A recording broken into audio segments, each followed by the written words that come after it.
نحمده ونصلي على رسوله الكريم أما بعد رب اشرح لي صدري ويسر لي أمري واحلل عقدة من لساني يفقهوا قولي۔ دینی رہنمائی کی مجلس نمبر 302 میں سبھی سامعین کی خدمت میں السلام علیکم ورحمۃ اللہ وبرکاتہ عرض ہے۔ سوال کر رہے ہیں کہ گزشتہ مجلس نمبر 301 میں آپ نے کھانا کھانے سے پہلے کی دعا کے بارے میں فرمایا تھا کہ دونوں طرح کی روایات ہیں، یعنی بسم اللہ وعلی برکت اللہ اور بسم اللہ وبرکت اللہ، لیکن ہم نے آپ کو ایک تحقیق بھیجی ہے، اس میں علی کی نفی کی جا رہی ہے مختلف کتابوں کے حوالوں سے، اس لیے علی کے اضافے والی روایت کا حوالہ مطلوب ہے۔ جواباً عرض ہے کہ جو علی کے اضافے والی روایت ہے وہ حصن حسین کے اندر تھی، جس کی بنا پر یہ کہہ دیا گیا تھا کہ دونوں طرح پڑھایا جا سکتا ہے، اور اس لیے بھی کہ معنی میں کوئی فرق نہیں پڑتا۔ لیکن آپ نے جو تحقیق بھیجی ہے اور بھی کئی مضامین نظر سے گزرے جس میں وبرکت اللہ کو راجح قرار دیا گیا ہے، اس لیے کوئی جھگڑا نہ کرتے ہوئے احتیاط اسی میں ہے کہ بسم اللہ وبرکت اللہ پر عمل کیا جائے اور کھانے سے پہلے انہی الفاظ کے ساتھ دعا کی جائے تو بہتر ہے۔ پوچھتے ہیں کیا کوئی ایسی روایت ہے کہ جو شخص قرآن کریم پڑھے اور ختم کے بعد دعا مانگے تو اس کی دعا پر 4000 فرشتے آمین کہتے ہیں؟ جواباً عرض ہے کہ اس مضمون کی روایت سنن دارمی میں بابٌ فی ختم القرآن میں موجود ہے، اور اس میں ایک راوی ہیں حمید الاعرج، وہ موقوفاً روایت کرتے ہیں، لیکن اس کی سند کے اندر ایک راوی ہے قزع ابن سوید، وہ بہت ضعیف ہے، لہذا اس روایت کو حدیث کے طور پر بیان کرنا صحیح نہیں ہے۔ سوال کرتے ہیں کہ نبی اکرم علیہ السلام کا امی ہونا تو قرآن پاک سے معلوم ہوتا ہے، لیکن ہمارا سوال یہ ہے کہ آپ علیہ السلام کے علاوہ جو دنیا میں دیگر انبیاء علیہ السلام تشریف لائے وہ بھی امی تھے یا نہیں؟ یا امی ہونا صرف پیغمبر علیہ السلام کی خصوصیت ہے اور دیگر انبیاء لکھنا پڑھنا جانتے تھے؟ جواباً عرض ہے کہ صحیح ابن حبان حدیث نمبر 6480 اور علامہ منذری کی الترغیب والترہیب حدیث نمبر 5454 میں ایک ضعیف روایت منقول ہے، اس سے سبھی انبیاء علیہ السلام کا امی ہونا معلوم ہوتا ہے، اور یہ انبیاء علیہ السلام کا یوں سمجھیے ایک امتیاز ہے اللہ تعالیٰ کی طرف سے یہ بتلانے کے لیے کہ وہ دنیا میں کسی ذریعے سے علم حاصل نہیں کرتے، بلکہ جن کو جو بھی علم ملتا ہے وہ اللہ تعالیٰ کی طرف سے بذریعہ وحی ملتا ہے۔ تو سبھی انبیاء علیہ السلام کا اس سے امی ہونا پتہ چل رہا ہے۔ سوال کرتے ہیں کہ ایک صاحب تراویح کی نماز میں حافظ صاحب کے پیچھے کھڑے ہو کر نماز کی حالت میں موبائل سے قرآن دیکھ کر حافظ صاحب کو لقمہ دیتے ہیں، تو کیا اس طرح لقمہ دینا صحیح ہے؟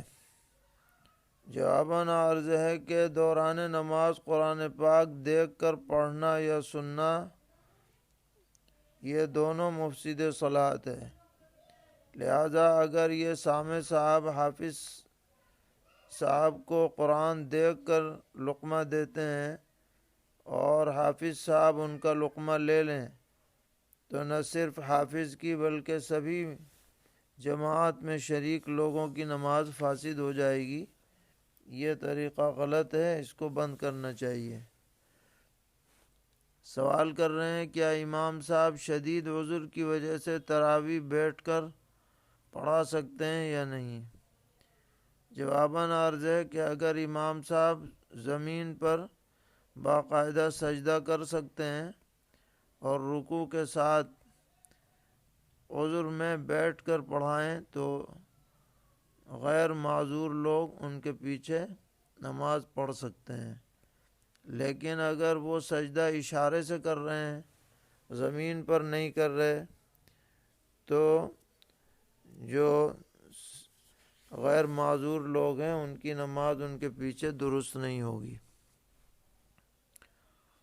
سوال ہے کہ ایک مسجد میں دوسری تراویح کی جماعت تیسری منزل پر 15 یا 20 دن کے لیے الگ جگہ پر الگ وقت میں قائم کرنا کیسا ہے؟ جواباً عرض ہے کہ بہتر یہی ہے کہ ایک مسجد میں ایک ہی جماعت تراویح کی ہو، اور اگر متعدد کی جائے گی تو یہ خلاف اولا ہوگا، اور اگر اس طرح ہو کہ آوازیں بھی ٹکرائیں تو سخت مکروہ ہے۔ سوال ہے کہ تراویح میں اگر دونوں رکعت میں کسی نے قرآن سن لیا، پھر جب سجدے میں گئے تو وضو ٹوٹ گیا، تو کیا وہ قرآن دوبارہ سننا پڑے گا یا سنا ہوا مان لیا جائے گا؟ اور جو 2 رکعت پڑھ رہے تھے اس کو ہم کیسے پوری کریں؟ جواباً عرض ہے کہ جب یہ نماز ہی باطل ہو گئی وضو ٹوٹنے کی وجہ سے، تو اس میں جو قرآن سنا گیا ہے وہ بھی غیر معتبر ہو گیا، اور رہ گئی یہ 2 رکعت تو اس کو الگ سے بعد میں پڑھ لیں، اور یہ جتنا قرآن پاک ان 2 رکعتوں میں پڑھا گیا یہ کسی اور حافظ سے اوابین میں یا تہجد میں سن لیں، یا تراویح میں سن سکیں تو تراویح میں سن لیں۔ پوچھتے ہیں غیر رمضان میں وتر کی نماز عشاء کے بعد پڑھنا افضل ہے یا تہجد پڑھ کر وتر کی نماز اپنے گھر میں پڑھنا افضل ہے؟ جواباً عرض ہے کہ عام حالات میں عام لوگوں کے لیے یہی مسئلہ بتلایا جائے گا کہ عشاء کی نماز کے بعد سنتوں کے ساتھ وتر بھی فوراً پڑھ لی جائے۔ ہاں البتہ کوئی آدمی تہجد کا پابند ہے اور اسے یقین ہے کہ وہ اخیر شب میں اٹھے گا، تو اس کے لیے افضل ہے کہ وہ اس وقت کے بجائے وتر اخیر شب میں پڑھے، لیکن سب کے لیے یہ حکم نہیں ہے۔ سوال ہے کہ بیٹے نے نماز پڑھائی اور والدین پیچھے کھڑے ہوئے تو نماز ہوگی یا نہیں؟ جواباً عرض ہے کہ نماز تو درست ہوگی، اور اس کی ترتیب یہ ہونی چاہیے کہ بیٹا امام بنے، والد اس کے برابر میں دائیں جانب کھڑے ہوں اور والدہ بالکل پیچھے کھڑی ہوں۔ والد صاحب کو والدہ کے ساتھ صف میں کھڑا نہیں ہونا چاہیے، ورنہ نماز ان کی فاسد ہو جائے گی۔ سوال ہے کہ امام صاحب نماز پڑھا رہے تھے، دوسرے قاعدے میں بیٹھنے کے بعد تیسری رکعت کے بعد بھی بیٹھ گئے، 4 رکعت والی نماز تھی، پیچھے سے کم از کم 7-8 مقتدی کھڑے ہو گئے، انہوں نے اللہ اکبر کہا، لیکن امام صاحب کافی دیر تک بیٹھے رہے۔ اس کے بعد امام صاحب خود ہی اللہ اکبر کہتے ہوئے اٹھے اور 1 رکعت پڑھ کر سلام پھیر دیا، تو اس صورت میں نماز ہوئی یا نہیں؟ جواباً عرض ہے کہ اگر امام صاحب نے اخیر میں سجدہ سہو کر لیا ہے تو نماز درست ہو گئی، اور اگر سجدہ سہو نہیں کیا تو یہ نماز واجب الاعادہ ہوگی۔ سوال ہے کہ قنوت نازلہ دوسری رکعت میں رکوع کے بعد ہاتھ چھوڑ کر پڑھی جائے گی یا ہاتھ باندھ کر؟ جواباً عرض ہے ہاتھ چھوڑ کے پڑھی جائے گی، باندھ کر نہیں۔ سوال ہے کہ ایک امام صاحب نے انہم کانوا لا یرجون حسابا کے بجائے لا یرجون الا حسابا پڑھ دیا، تو نماز کا کیا حکم ہے؟ جواباً عرض ہے کہ نماز فاسد ہو گئی اس لیے کہ معنی بالکل بدل گئے اور اس میں تعویل کی کوئی گنجائش نہیں ہے۔ سوال ہے کہ ایک کتاب ہے 26 صورتیں، اس میں اذان کے وقت یہ دعا مذکور ہے کہ مرحباً بالقائلین عدلاً ومرحباً بالصلاة اہلاً وسہلاً، تو اذان کے وقت یہ دعا پڑھنا کیسا ہے اور یہ ثابت ہے یا نہیں؟ جواباً عرض ہے کہ اذان کے وقت یہ الفاظ معجم کبیر طبرانی میں سیدنا حضرت عثمان غنی رضی اللہ تعالی عنہ سے ثابت ہیں۔ یہ ان کا خاص عمل ہے جو نماز کے لیے شوق و ذوق پر دلیل ہے، لیکن مسنون سمجھ کر اس کا التزام نہیں کرنا چاہیے۔ سوال ہے کیا جمعرات کی نماز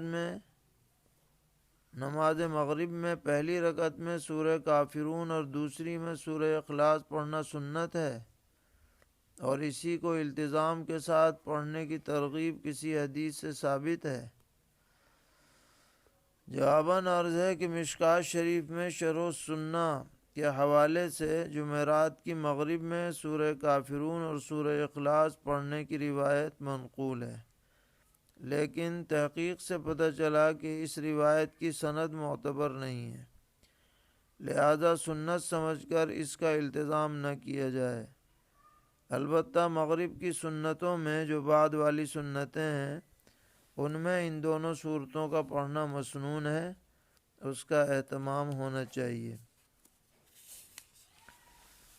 سوال کرتے ہیں کیا بریلوی امام کے پیچھے ہماری نماز ہو جائے گی؟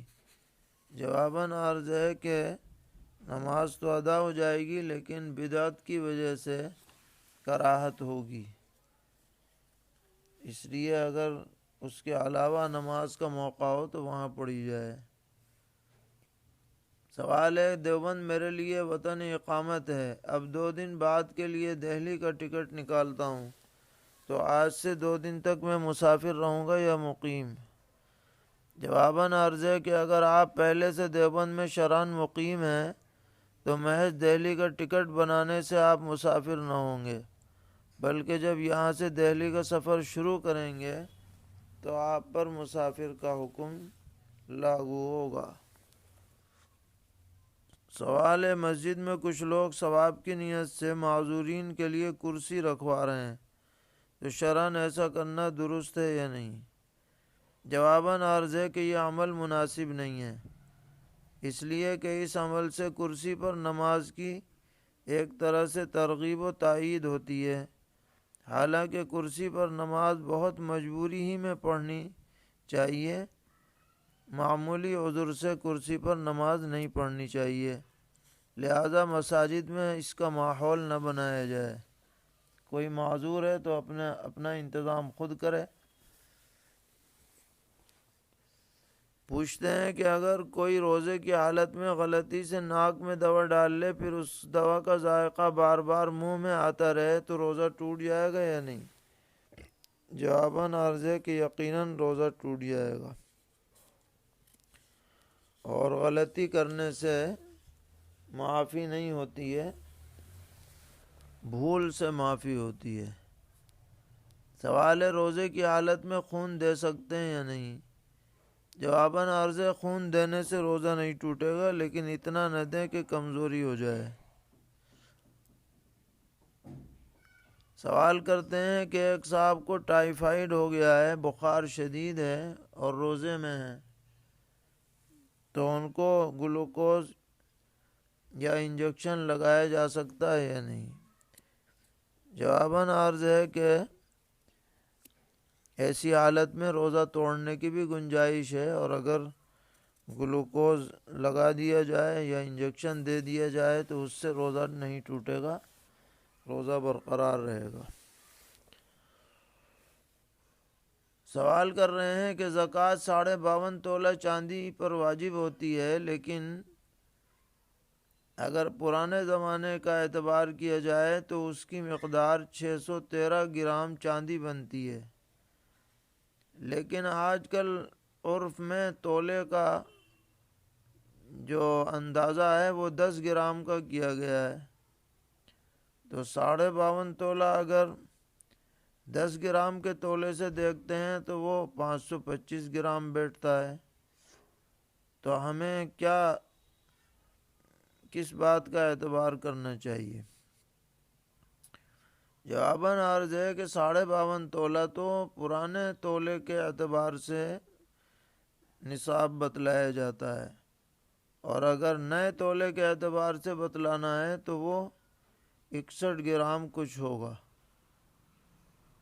اور ہمارا مشورہ یہ ہے کہ بجائے تولے سے نصاب بتانے کے گرام سے بتایا جائے، اور گرام دونوں حالت میں یکساں ہیں، اور وہ 613 گرام ہے۔ اس میں کوئی تولے کی بحث ہی نہیں ہوگی کہ قدیم ہو یا جدید۔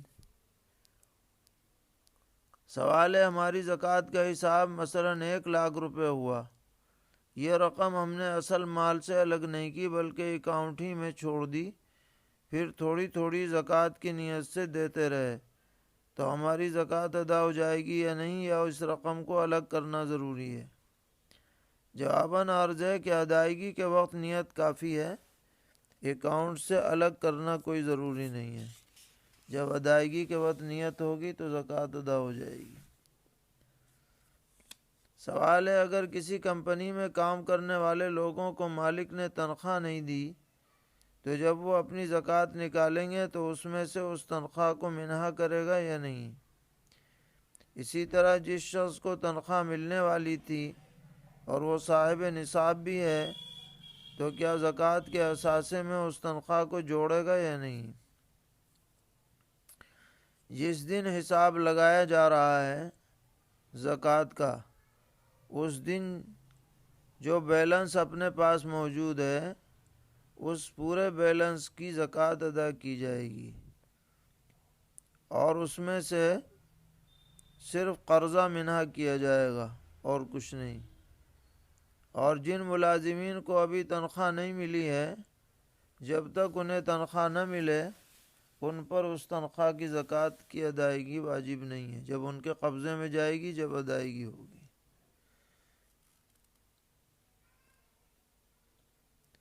سوال ہے، زکوٰۃ نکالنے والا شخص اپنے خرچوں میں کون سے خرچے منہا کرے گا؟ سال کے خرچے منہا کرے گا یا اس مہینے کا جس مہینے میں زکوٰۃ کا حساب لگا رہا ہے؟ مثلاً ایک شخص پہلی رمضان کو زکوٰۃ نکالتا ہے تو کیا وہ صرف رمضان کے خرچے منہا کرے گا وغیرہ؟ جواباً عرض ہے کہ جس دن زکوٰۃ کا حساب لگایا جا رہا ہے اس دن جو بھی اس کے پاس بیلنس موجود ہے اس سے قرض کو منہا کر کے زکوٰۃ کا حساب لگایا جائے گا۔ آئندہ جو خرچہ ہونے والا ہے اس کو منہا نہیں کیا جائے گا، فی الوقت دیکھ لیا جائے۔ اور کئی مرتبہ یہ بات آ چکی ہے کہ زکوٰۃ کا حساب صرف ایک دن لگتا ہے، آگے پیچھے کا سے اس سے میں کوئی فرق نہیں پڑتا۔ سوال ہے کہ ایک شخص کی پلاسٹک کے سامان بنانے کی فیکٹری ہے، اس میں تیار شدہ مال پر تو زکوٰۃ واجب ہوگی ہی، لیکن جس دانے سے وہ سامان تیار کرتا ہے کیا اس پر بھی زکوٰۃ واجب ہے؟ جواباً عرض ہے کہ جی ہاں، جو دانہ اس پلاسٹک کے سامان کی تیاری میں استعمال ہوتا ہے فی الوقت اس کی جو قیمت ہے وہ زکوٰۃ میں جوڑی جائے گی۔ سوال ہے، ہم نے ایک زمین خریدی تھی اور اس پر تعمیری کام کرانے کے بعد اس عمارت کو فروخت کرنے کی نیت تھی، زمین بیچنے کی نیت نہیں تھی، تو کیا زمین پر زکوٰۃ واجب ہوگی؟ جواباً عرض ہے کہ زمین پر زکوٰۃ نہیں ہے، تعمیر پر زکوٰۃ ہے۔ حساب لگاتے وقت جتنی تعمیر ہو چکی ہو اور اس کی جو قیمت مارکیٹ میں ہو اس کی زکوٰۃ ادا کی جائے گی۔ سوال ہے، چچا زاد، خالہ زاد، پھوپھی زاد، بھائی بہن اگر ضرورت مند ہوں تو انہیں زکوٰۃ دینا کیسا ہے؟ جواباً عرض ہے کہ ان کو زکوٰۃ دے سکتے ہیں، بلکہ زکوٰۃ دینے سے دوہرا ثواب ملے گا، ایک زکوٰۃ کا اور ایک رشتہ داری کا خیال کرنے کا۔ سوال ہے میرے پاس اتنے پیسے تھے جس سے قربانی واجب ہو جاتی، لیکن وہ پیسے ابھی میرے پاس نہیں ہیں، 3 ماہ کے بعد ملیں گے، ادھار میں دے رکھے ہیں، تو قربانی واجب ہوگی یا نہیں؟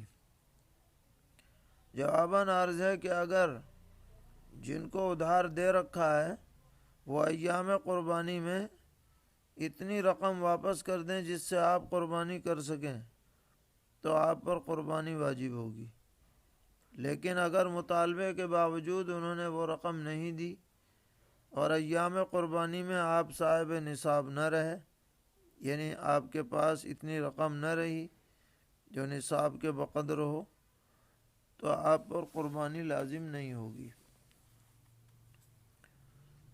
سوال ہے کہ 2 ساتھی انڈیا سے بغیر احرام اور نیت کے مکہ معظمہ آ گئے ہیں۔ یہ لوگ ایک کمپنی کے پروجیکٹ میں کام کرتے ہیں، اب ان کے لیے عمرے کا کیا مسئلہ ہے؟ دم واجب ہوگا یا نہیں؟ اور عمرے کی نیت کہاں سے کریں؟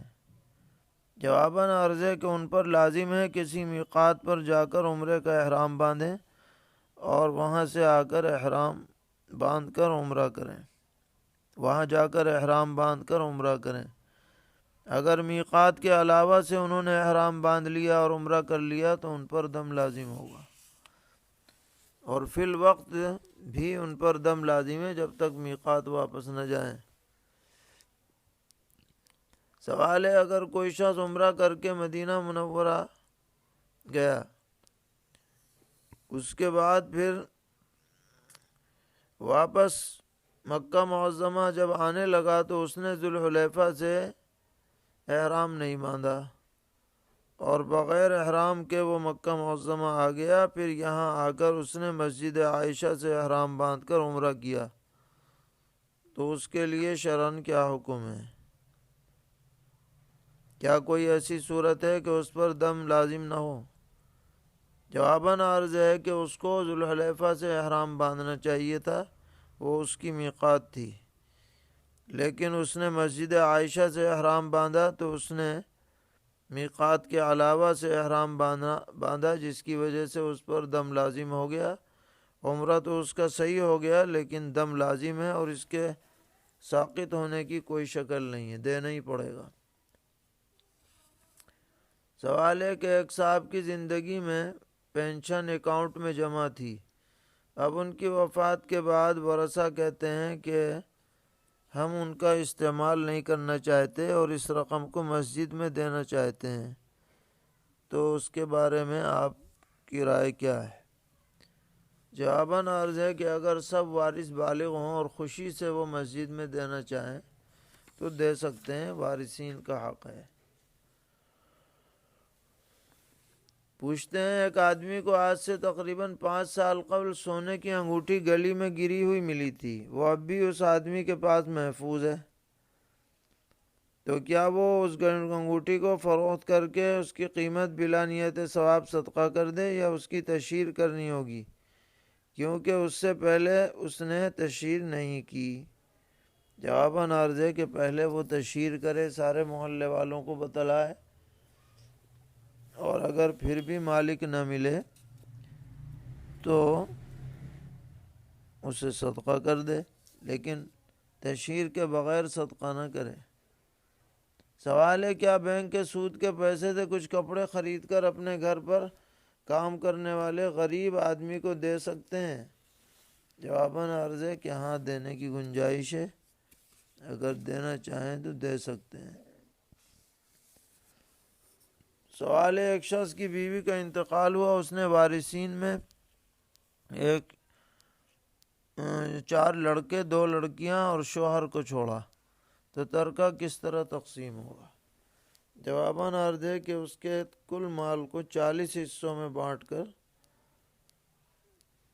10 حصے شوہر کو ملیں گے اور 6 حصے ہر بیٹے کو اور 3 حصے ہر بیٹی کو ملیں گے۔ سوال ہے ایک شخص کا انتقال ہوا، وراثت کی تقسیم تو نہیں ہوئی لیکن ان کے درمیان صلح ہو گئی، کہ کچھ لوگوں نے کوئی عمارت لے لی، کوئی پراپرٹی لے لی اور بہنوں کو اس کے بدلے میں رقم دے دی، قیمت دے دی، تو یہ طریقہ درست ہے یا نہیں؟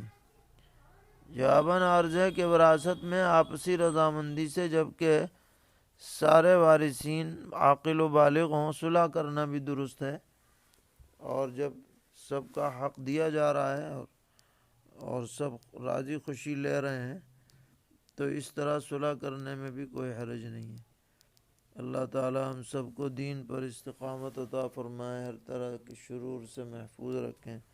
وصلی اللہ تعالی علی خیر خلقہ محمد وعلی آلہ واصحابہ وذریاتہ اجمعین۔